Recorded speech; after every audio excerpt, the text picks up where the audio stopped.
Hi there. I'm Smita Hi. Murthy, managing partner at Opencliff Partners. We're a product advisory and consulting firm helping startup founders and CEOs scale up products through advisory and interim and fractional product leadership, augment product leaders with achieving their positive business and customer outcomes by helping them with that third party perspective that gets business cases approved, and product managers with career advice. This podcast series focuses on cross functional perspectives on what it takes to build successful products across domains and industries. I interview leaders from various functions with whom I've worked with to build products and launch great products and the lessons we learned along the way. Today, I'm thrilled to host Alok Shukla. My intro is going to be a combination of what he wants to say about himself and a little bit of what I know about him, given that we've known each other, I want to say, over 15 years, Alok.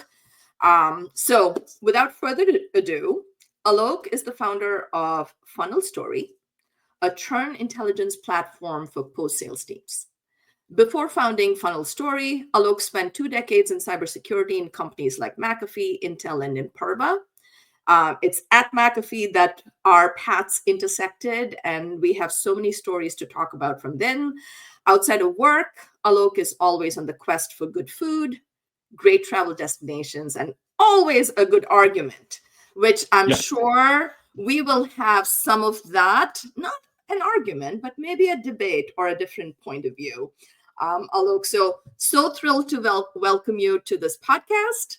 Thank you for taking the time to be on it. So, Thank you. before we talk about our escapades at McAfee while we were both in India at the time, why don't we start with tell me a fun fact about yourself that most people don't know? Most people, I mean, I'm not that famous so far. Hope that your podcast will make me that famous. Uh, I mean, yes, I am a late boomer or bloomer. Uh, Basically, got to the startup stage pretty late in my life, but I wanted to do that from a very early age. In fact, I remember when I was entering my MBA, one of the things my interviewer asked me that, what do you want to be? And I said, I want to be in the short term as a product manager. In 5 years, I want to become an entrepreneur. And in 15, I might be advising other companies as a venture capital person. On each of those track records, I have been late. So, uh, so hopefully, I have some time to catch up pretty quickly. Not very interesting, but just giving my life journey out there. No, that's great. But, better late than never. But you're on that path, you're following that passion, what you wanted to do. So happy to see you flourishing and doing well on that path. So before we start on talking about products, what I want to tell whoever listens to this podcast is Alok and I met when we were in India. I had spent some years doing product management in the States, moved to India, did product management for McAfee from India. I think between myself and all the product managers across the different business units we ended up hiring and building, I think we share a history of being some of the early people that did product management out of India, which was a very, very unique experience. The function was new. India was known for engineering, but to be able to actually run entire products without being a shadow product manager for someone who was in the United States, I think that was a pretty cool journey we were on. And I'm thrilled that several of the folks that I met there and hopefully mentored and touched their lives in some way are doing so well. Several are entrepreneurs Hey, can like I tell you Alok. about a fun fact about you? Oh, no, please. Okay. I have, because it's just based on your story, you were one of the earliest person to hire from in product management to hire from a business school in India, from IIM Yep. Bangalore. Yeah. You literally might have been the first person to pick up somebody from IIM Bangalore in product management, and because that then flourished as a discipline where a lot more people go in. Yeah. But you can always be say that you kick-started that revolution that way. Hey, I'll take it. I'll take it. Thank you, Alok. Appreciate that. The other thing, we're gonna go down memory lane too much, but the other thing, fun fact is, um, even though I am from India, I was terrified of driving in Bangalore. Alok and his beautiful wife Parul had driven all the way to pick me up from one corner of the city to go all the way to another corner of the city to attend a wedding. Now, for the life of me, I cannot remember whose wedding we attended, but I know that you and I had great time enjoying that food, since that's something we share in common. And we It was had pretty one more lovely. person whom we picked up. We will Who did talk offline about that. Oh, I see. Okay. Let's Yeah. leave that for our post podcast recording conversation. Sounds great. So, Alok, tell me first of all a little bit about Funnel Story. I know you and I've talked about it a little bit in the past year, but tell Yeah. me more about what it does. So far story, I mean, look, and I would be kind of more uh, open about it. We have done, you and I have done product management in cybersecurity for many years. There are good and bad things about it, and some of these experiences I have carried to What Fun Stories, and I'll come to what Fun Story does. But I think in a podcast format, it's good to give your listeners some idea about why I even end up here, whatever I'm doing. So cybersecurity, 2 decades. You have spent almost more than 1.5 decades. I spent 2 decades, and one of the things we know about cybersecurity is the products that we were building almost 15 years back. I mean, there was some perverse happiness of making the products complex to install. If a product did not require a couple of professional services people to install, we didn't feel happy about it. Like people didn't feel happy if they didn't add this queue. Yeah, you remember that, right? Each Mm-hmm. and every product was like that. And then in the 2010 decade onwards, everybody realized it is not sustainable. We have to make products simpler. Look at the products of today. They are so simpler to deploy and install. I mean, their older generation, their grandfather generation would be like shocked to see the simplicity. I mean, in business world, the point was easier to deploy resales and easier to manage post sales. That's what we learned. But there is something else also we learned that cybersecurity gave us a training of being precise, being accurate about whatever we do. Even we were making a judgment about something was a threat, was an attack, or we were causing some kind of determination, because if we went wrong, there were consequences in real life. I mean, we have seen that how airlines shut down, how Yep. even 2010 we brought down so many industries if once we were wrong, even by a fraction. So when I at the as you grow up, as especially in a startup, you are just not doing product management. So I was at Shift Left in 2018, and my CEO asked me, "Hey, look, we need to provide a lot of data from the products to pre-sales and post-sales teams because they are observing deployment, they are observing onboarding, and we want to give them data so that they don't wait for the customers to complain. They should have an idea about which customer has an issue, onboarding, maybe they are going to churn out, maybe they have renewal issues, so that if we can model their behavior much beforehand, we can reach out and help them much before they need help." Sounds good. And I started to look at tools for that. And now, to my horror, I realize that the tools that I was trying to even work with, they are saying they will take 5 months, 6 months, 8 months to get deployed. Mm. And even then, after deployment, they were missing their prediction margin by a factor of 30-40%. Wow. I mean, wow, the same reaction I had. Like Yeah. in cybersecurity, we were analyzing millions of records per second to give analysis in first 5 seconds because that was the time window that was available to us, and we Right. had to be accurate.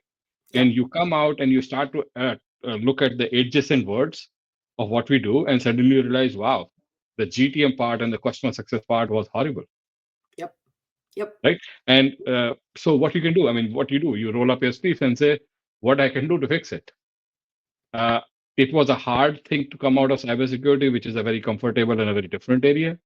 But Yep. when you have developed the skill set over 2 decades of doing things precise and doing large data models pretty fast, and I'm sure I mean, some of the things we think intuitively this everybody should do, then you Yep. realize outside the world there is opportunity for that. So that's where how I jumped in. So what Funnel now does it provides the churn intelligence for post-sales teams in a Okay. matter of seconds, analyzing large amount of data in an extremely fast manner. And basically, it helps the deployment to be easy. Your NRR number should be higher. Your churn should be reduced. That has a business conversation. But So pretty does much the what I product install as part of, is it something that plugs into a product that's being sold, or how does that work? How do you collect the data to actually do this churn intelligence? so that's a great question because the way you frame the question is kind of is is also the problem statement itself. When Okay. you when I want to define what a customer engages with, it's just not the product they engage with. They Hmm. will engage with you, me as a buyer. They will may file a support ticket. They might chat with you on a Slack. They might So it's leave a message on multi-channel intercom. engagement. Yeah. Hmm. So engagement can happen across like multiple channels. McKinsey recently concluded the average engagement happens through 10 digital channels. So you cannot be part of any of those tools, but you still have to have a feed from all of these tools to Yep. see what the data is coming in. So Yep. what we do is basically we look at the data sources wherever the data is stored, and we start to read the data and or convert all of the data into a common semantic data model. That's how we do it. Got it. Got it. Awesome. So tell me, so our shared history is in product management, obviously, in India, and then over the years we've interacted here as well. Um, how how did that product management role prepare you to be jump in as a CEO for Funnel Story? See, one of the things, if coming back to the same experiences of 2010, where what you built was a one thing, but how your product is deployed and used, and how fast it can be deployed, how easy it is to manage, became a part of the product management function in last 10 years. There are learnings of the pain that we had, and then the change that we had, hard changes that we had to do. They were the formative experiences on how I think about the product right now. How I, because let's see, let me take a step back. A startup, in my view, what I've learned is a series of steps to eradicate one risk at a time. When Hmm. you start a company, you have an idea risk. Then you have the risk of what kind of people you are going to hire. Then you have whether you can be able to build a product, and then you would be able to deploy it. Then you're able to manage it. Then you will be able to price it properly so that you can get revenue, so forth and so on. And most of these initial steps are actually very similar to what product managers do. Think Absolutely. about an idea. Think Yep. about whether, I mean, of course, we don't do hiring, but we observe engineering managers do hiring, and we know what they are looking for because you help them. So that also helps indirectly. It helps actually to understand what kind of engineering leadership would you need to hire to build that product because we have done that kind of work with so many engineering managers, and intuitively you and I have now come to know what engineering manager we can work with, we can't, who are the right people, who are not, who are the people who can build a 0 to 1 product and who are good for managing like a 3 to 5 years old product, Yep. Yep. right? So all of those experiences in large companies helped a lot, uh, because initially first 3 years you are eliminating the product risk more than the GTM risk. The Yep. product managers, in my belief, if they have done the raw work on the ground, uh, I think are pretty good with starting companies, especially.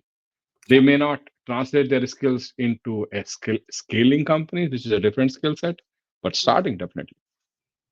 That's awesome. Yeah, it's interesting. One of my earliest product management leaders had said a product manager is like a mini CEO for their product, and then it became for the product line, and then it became for a portfolio of products, and it sort of translates in my opinion, because when you're an individual contributor, product manager, the scope of what you do is somewhat limited to maybe a module of a product or a piece of the product. And sometimes at one point you'll own the whole product, but it's still not a product line. You're still not measured against P&L. Ultimately your boss is probably measured against P&L, but the individual product manager is not.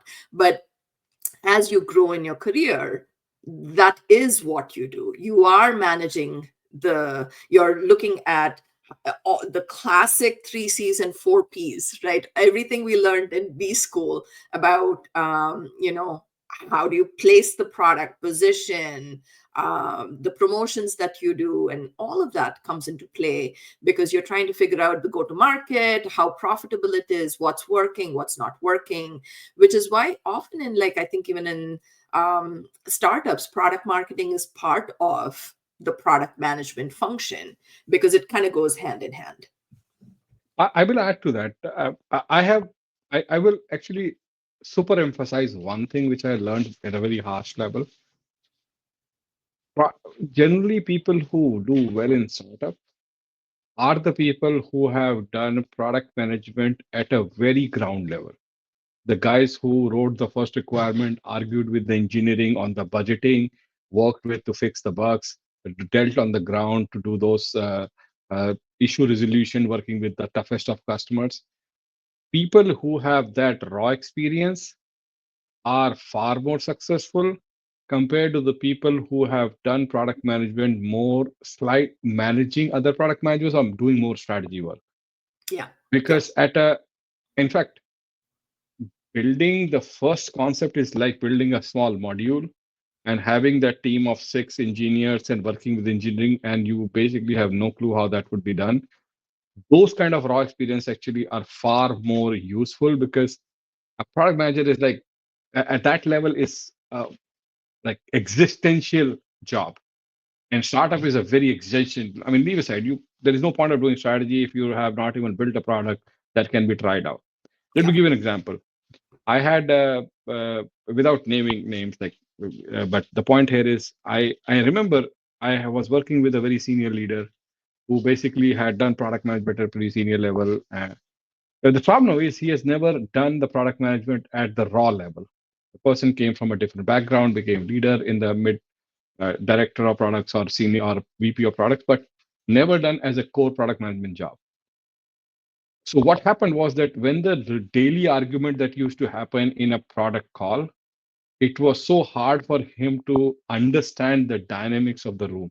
What Yeah. was like why we were negotiating those small features, the timelines, the quality criteria, why that mattered.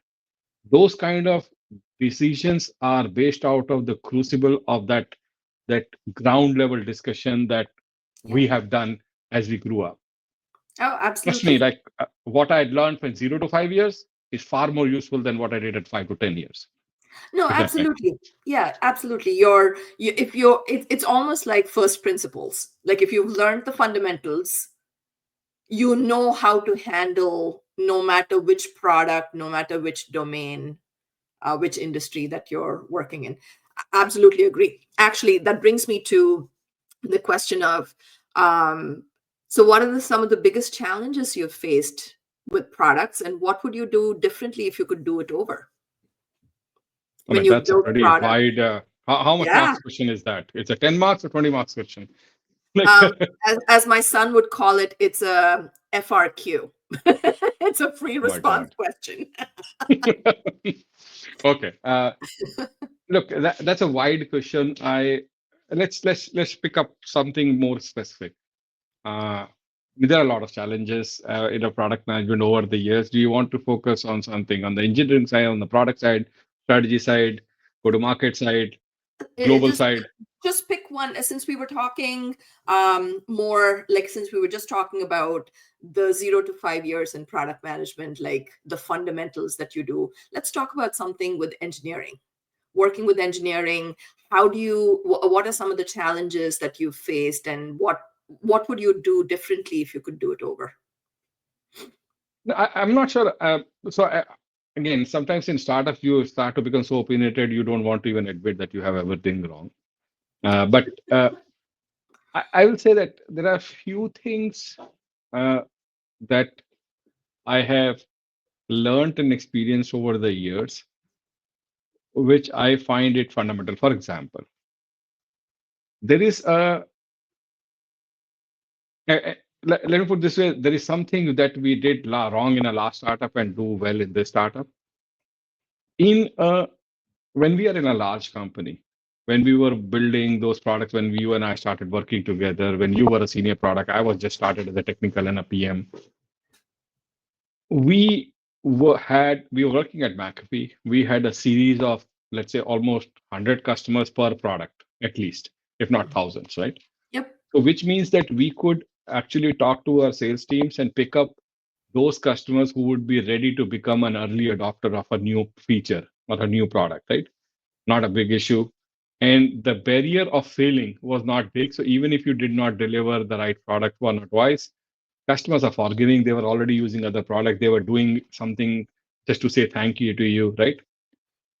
And so we did not realize that how easily we will get those customers for us to try it on. When you are at a startup, there are two motions at the play. You have to convince somebody without any level of credibility, without any product in hand, that they should believe in you to give them a chance to try out your product. That is there is no sales guy. You are the guy who is putting your skin Right. on the line, your words on the line to get that person. Now, think about that. If you have not done a great product, if your product has a low quality, then you will not get a chance from that person again. And that person will, through his word of mouth, will tell everybody else that these guys were, I trusted them, but they are not trustworthy because, and nobody will give you a second chance. Yeah. Yeah. So the product management that we did at enterprise level becomes 1,000 times tougher because you have to get it right. Your claims matter. It's you are the only person who is not only building the product with engineering, but also the person who's putting his skin on the line to get that right. So the value of quality and the value of the promise that what you said you will deliver becomes so much more important that what we do in enterprise multiplied by 100x, right? Yep. it, Yeah. it's an experience you won't get in a bigger company. You won't realize what salespeople do to get you that person and their time. And that is the level of understanding you start to get when you are in a smaller world. I was in, I mean, even beyond that, get somebody when you are a smaller company to have try out your product for some amount of time. You're always answering the question, what's in it for them, this person, so that he will even engage with me. Sometimes it's not value. Sometimes it is their ego, or sometimes you basically appeal to their sense of their self-worth, that they are working on next generation technologies, which gives them a high. It's not even a financial value for them. Mm-hmm. It's just by being the hero of that, they were part of the early formation of the product, so they can tell their children that story, Yes. right? Yes. And so the from a product perspective, working with engineering to instill that why the quality matters, why there are no playgrounds where there is no possibility for you to make mistakes, Mm-hmm. uh, that you can let that customer, you're not going to get that customer back in a startup, Right. right? Right. So Absolutely. translating that information to engineering, building quality, building the right requirement, building the right scope, all things becomes very important. Totally agree. In fact, like when I was with the cybersecurity startup prior, same thing. Some of our early adopters, they almost got the product for free because we were trying to get customers, we were trying to get them to use the product, give reviews about the products, and so on. But you don't get a second chance if you mess it up the first time. So those initial set of customers, those loyal customers, were super important for us. Super important. They continued to be loyal customers. They were our references, even when we were raising capital, like for VCs to go do some reference checks, talk to customers, etc. Super, super critical. So you're absolutely right. You don't get, it's like they say, you don't get a second chance to create a first impression. Totally true. with startup products for sure. Great. What are some of the key metrics you track to determine success with products? Look, I think as I have gone through again the startup route, and I realized, I'm picking from the same topic, Mhm. that in large company there is a Chinese wall that exists between sales and products. Mm, We do our thing, they do their thing. We don't interfere in theirs, they don't interfere in ours. And in now when I am here on the other side, I realize that is a mistake. That's wrong. And companies who were stuck in that Chinese walls actually suffered because their products were not GTM worthy. mm, So one of the metrics I care about is how my product manager is making the product easier to deploy, easier to manage, easier to sell.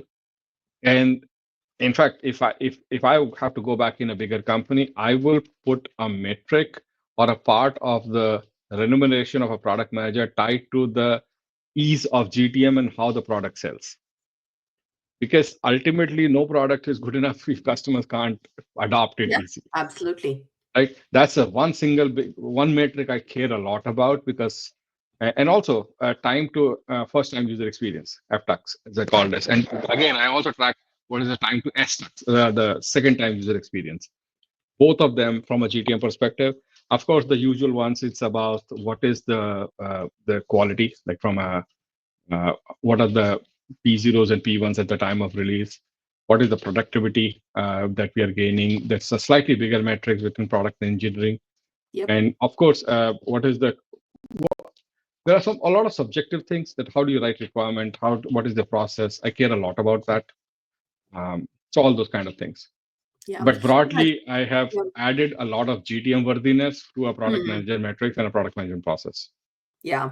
It's interesting. I definitely have done product management long enough to see that transition from when a Chinese wall existed, as you call it, to when sales and product management were very attached at the hip. Even while we were at McAfee, not again, if someone listens to this, they'll know who I'm referring to, but there were some excellent field people in Europe that I worked with for TPS, where there was a time at McAfee when my product was not funded. It was the strangest experience. It's one of the best experiences in hindsight I've had, where our product was doing so well. There was a sister product, actually the enterprise class product, that needed a little extra help.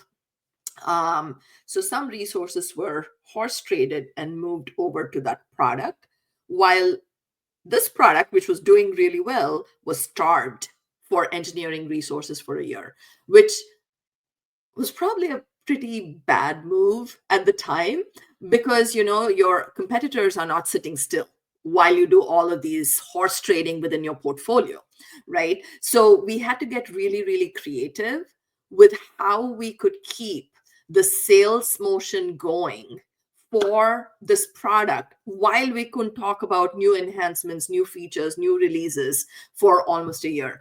And that was a time when um, you have to, now that marketplaces and the concept such as that is very common, but at the time telcos were creating these marketplaces. And since my product was an SMB focused product, we focused on partnering with our sales teams in Europe to establish some of the, most of my travels to Europe was primarily to work with that particular telco company to make TPS part of their offering when they provide internet connections to all these different small and mid-sized companies that were coming up. So I am definitely timestamping myself with that example, but that was a time when that relationship, that close partnership between product management and sales started to happen. I'm really, really thrilled to see that become mainstream now. And every product manager has to have a complete understanding of everything from how it goes from concept to build to launch to grow, and what does it take to do all of that. You need to be fairly senior to be able to orchestrate all of it, but at least visibility and understanding that it's not just good enough to have an idea or a concept, but to actually build it with quality, like you were saying, and then to take it to market, and then to make it easy to sell, easy to deploy. All of those are super critical for the success of a product. I actually remember a very interesting discussion about this topic I think it happened to me 4 years back.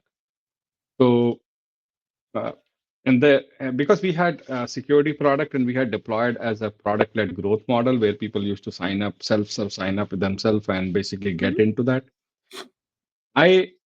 In a startup, sometimes you can question beyond your boundaries. And I started to question an SDR. Okay, what is your role here? They said, my role is to ensure that the right set of customers come in. I said, but customers are directly signing up. Why do you want to be between? Because these guys wanted that anytime a customer signs up, they would want to talk to them first before we allow the full usage of product to them. I said, I'm not going to do that. I want to understand what value you add. Because it occurred to me, if you design a product with good onboarding or good first time user experience, you can literally do 80-90% of the job of a sales development representative who's trying to qualify a customer for you. For example, the question goes like this. Our product is an application security product, right? One of the first things that we want to evaluate for anybody who's interested in is, do you have do you have a project? Do you know, are you from a cybersecurity world?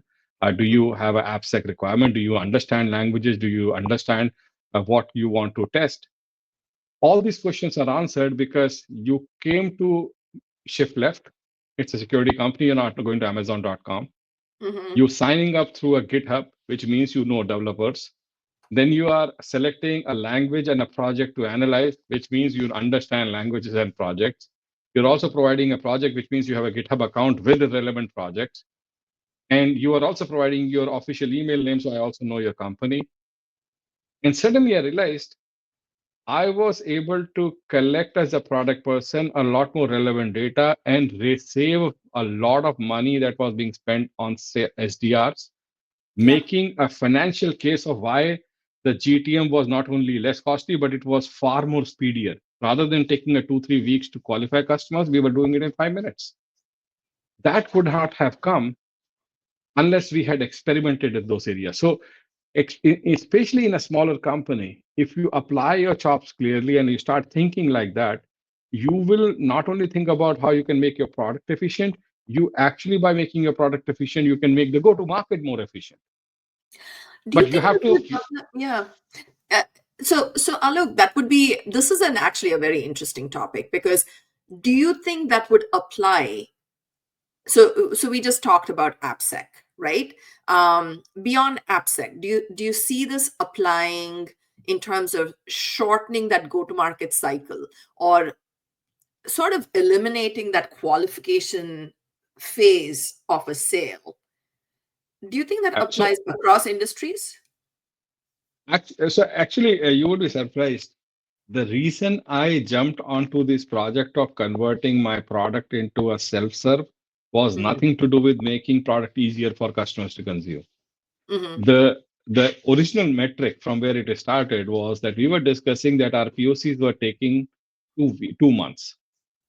So, and 4 months was a POC time period, and then after POC, the account person needed at least 2 months to convert that technical win into a commercial win. And the thesis for us was that commercial period will take 2 months. But if I can reduce that 4 months POC period to 1 month, I can bring the two quarter cycle into a one single quarter. Yep. Right. And if I make in a startup, if I can make a salesperson like sell the 2 quarter deal into a 1 quarter, it effectively doubles the deal velocity. Absolutely. Yep. Right. Absolutely. So that's how I started. And then I realized, matter of cybersecurity, this can apply to any kind of product. Because with the same product, if you can touch more customers at the same time, you are effectively creating a lot more capacity for your sales and marketing team to go after customers. That's so you don't think about making life easier. That's how you think about making the life of customer easier, but also improving the financial operational metrics of the sales operations. Yep. And if you start to think like that, you connect both words together. Because which salesperson doesn't want to make more money at the same time? So you're not fighting with them. Yeah. This You're saying actually I is a will. win-win. Yep. It's a win-win. Yep. And so if you go with that metric, so you start to say why there should be a 4-month POC, why can't be a 1 month, and then you start to think about what can I eliminate. I mean, remember one of the things Elon Musk says always, what you can subtract from the process, what is not important. Like when we were thinking about like us at cybersecurity, in fact, most of the reductions we did was not related to cybersecurity. It was like, why do we need an NDA to be signed? Why do we not want all people to be come on a meeting where we should demo before they should? Why can't they just sign asynchronously? Hmm. Why do we? So when we started asking hard question as part of the process, we realized we don't need to have salespeople for their words. We can help them by questioning why they are doing what they're doing. And Right. suddenly we start to realize that if you do this, it will apply to all kind of products. In fact, in Yep. my product, which is for sales operation, we just don't ask any questions. Our deployment time is like in 5 seconds you get deployed, and you can get deployed the full product in 1 hour. That's awesome. That's awesome. Great. Shifting gears a little bit. What so think about a time when you were a product manager, not so much founder CEO of Funnel Story. What relationships within the org were super critical for your success and the success of your product? And how does that translate to your role here in terms of relationships? What are the key relationships that you think about? I think in that way, startup world uh, and in the enterprise world are slightly different. I mean, enterprise world, one of the key stakeholders you always have sales, uh, and and I always considered myself as the intersection of multiple super information highways, where my job was to not to stop the traffic, not become an obstruction. If a Yeah. question comes to you, you have to respond quickly so people can get back to their job. Don't you? If you're taking too much time, you are impeding the traffic Yep. in terms of the large deal movements, large question answer, and you are in a geographical superhighway. And I think you intuitively understand that Yep. is what we have to do, right? Same thing was for engineering. So from a relationship perspective, the idea was to give some answer, some good answer to everybody, and maybe reach out with the best answer, but don't try to make the good with the enemy. So the best with the enemy of good. Right, that was Yep. one thing. From a relationship perspective, of course, engineering always remains a solid relationship Yep. because uh, like you don't control everything. You exercise influence, and influence you exercise by creating some relationship banks over a period of time across the board, which you can withdraw from when you need them. You do special things for sales, you still do special things for engineering, you do special things for other people. That's an enterprise work. It works very different in startups. In startups, it's not about creating relationship. Everybody is on the same page. If they are not, if they are looking for some kind of favors or some kind of relationships, they should not be in the startup in the first place. It's a much more brutal environment. You are not doing it because you're doing a favor to a product manager. You are doing it because you owe it to the company to even exist. It's a Right. far more existential in a startup compared to an enterprise. Enterprise is like a very any kind of a large bureaucracy. Hmm. You deal you it, the biggest skill is to have the art of politics in a very positive manner, exercise influence across multiple businesses where you can get what you want done, and you need to cultivate that over a period of time. If you can't be successful as a product manager.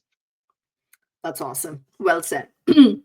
So, this I'm sure you already have in your products. So this must be an easy one for you.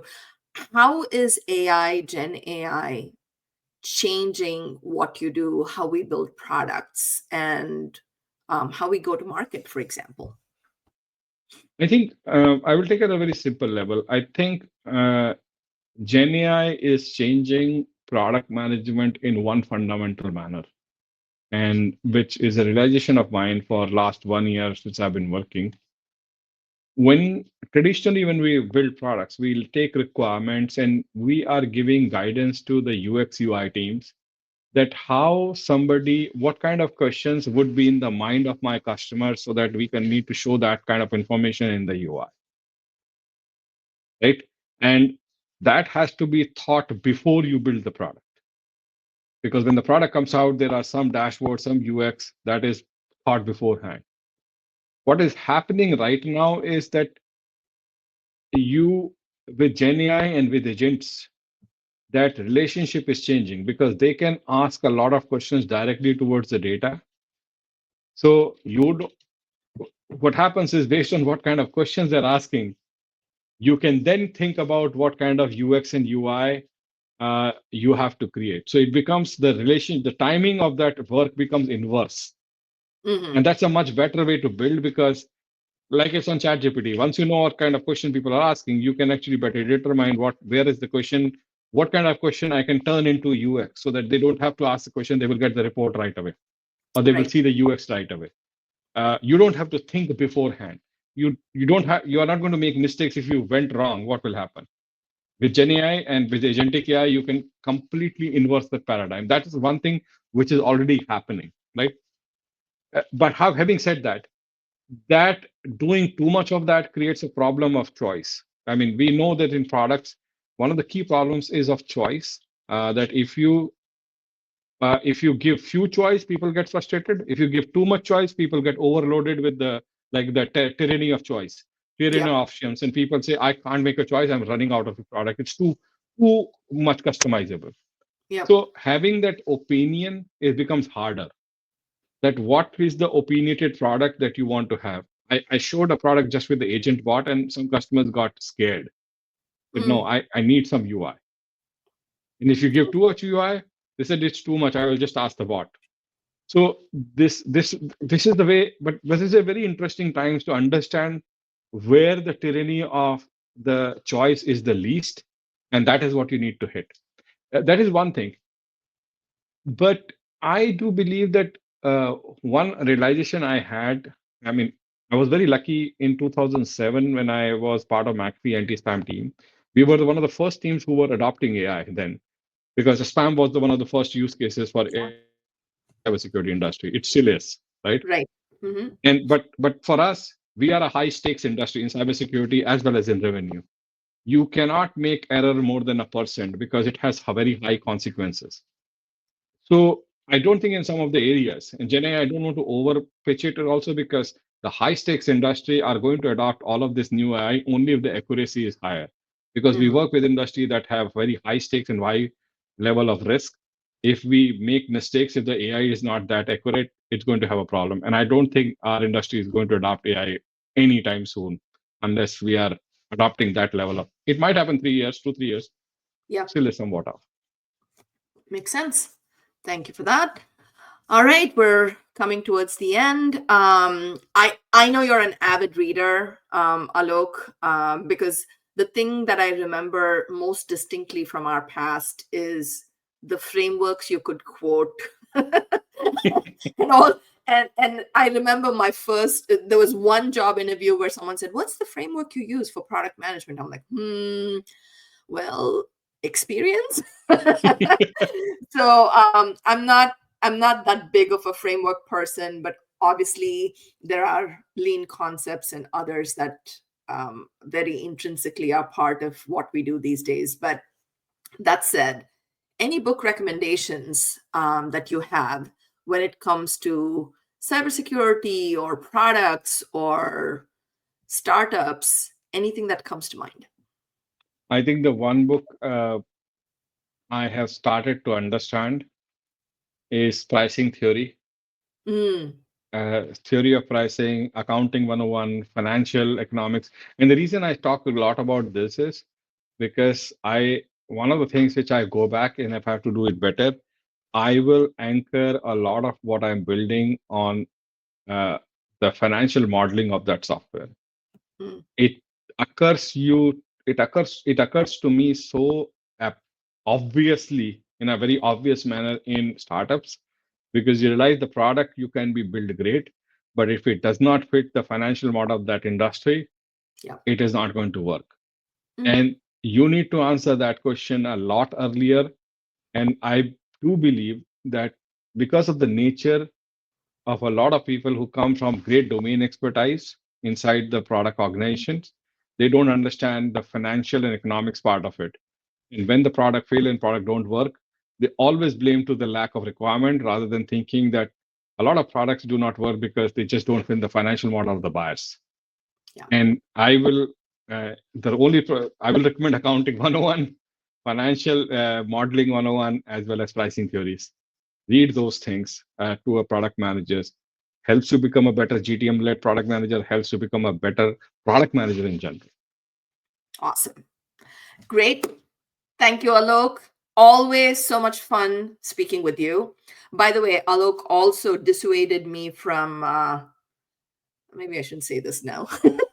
On a particular journey I was going on, we had a conversation, and he's really good with convincing people. So I think he convinced me about something that helped me along my journey. So thank you for that. Um, anyway, that I think brings us to the conclusion of this conversation. I had so much fun catching up on old times, and more about your startup. Found this conversation very useful. You always come from a different perspective, which is really what I was looking for when I reached out to you for this conversation. So thank you, Alok, for taking the time, and thank you for being on the podcast. Thank you. Thanks for that.